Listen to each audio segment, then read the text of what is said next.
στην παραλία που είναι δίπλα από το σπίτι μου. Δεν ξέρω αν ακούγομαι. 17 Πέμπτου 2021.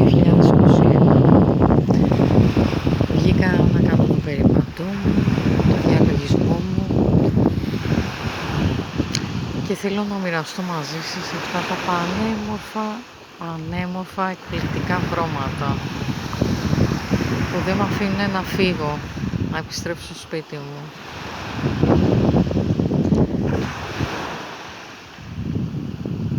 Για αυτά τα υπέροχα δώρα πρέπει να ερχόμαστε στη φύση, όσο χρόνο κι αν έχουμε, λιγότερο ή περισσότερο. Βλέπετε εδώ η άμμος παίρνει το χρώμα από τα σύννεφα του ουρανού. Έτσι είναι εκπληκτικό αυτό που βλέπω. Και θέλω να σας εξηγήσω γιατί τελικά πρέπει να ερχόμαστε στη φύση, όποια και αν είναι αυτή. Είτε δάσος, είτε παραλία, θάλασσα,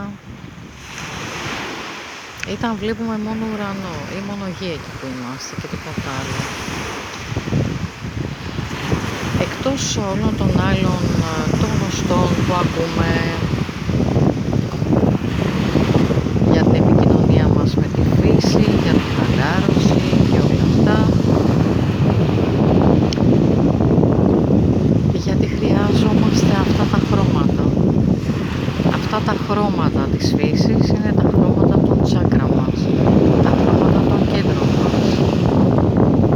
Όταν λοιπόν δεν μπορούμε να είμαστε στη φύση για κανένα λόγο, τότε ακριβώς ανατρέχουμε σε αυτές τις αναμνήσεις των εικόνων και χρησιμοποιούμε όλα αυτά τα χρώματα που μας δίνει η φύση. Αυτό είναι ένα θείο δώρο της φύσης. Χρησιμοποιώντας λοιπόν αυτά τα χρώματα που έχουμε στη μνήμη μας, δουλεύουμε το κάθε κέντρο, το κάθε τσάκρα μας.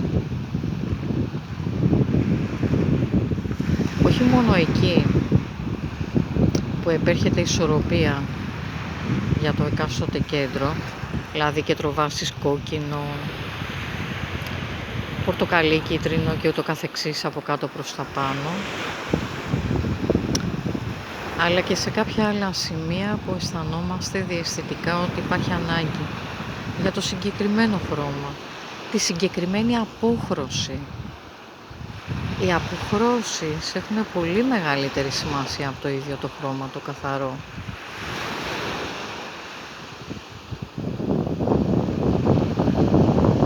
Είναι πανέμορφο.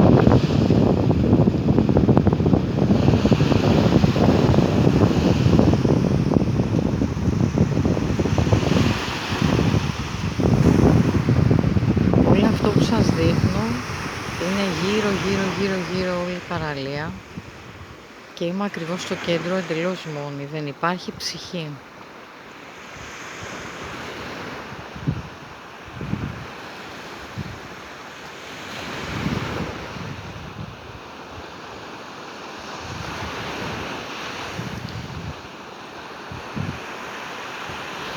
Είναι πανέμορφο αυτές οι αποχρώσεις.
πραγματικά δεν θέλω να φύγω από αυτά που βλέπω.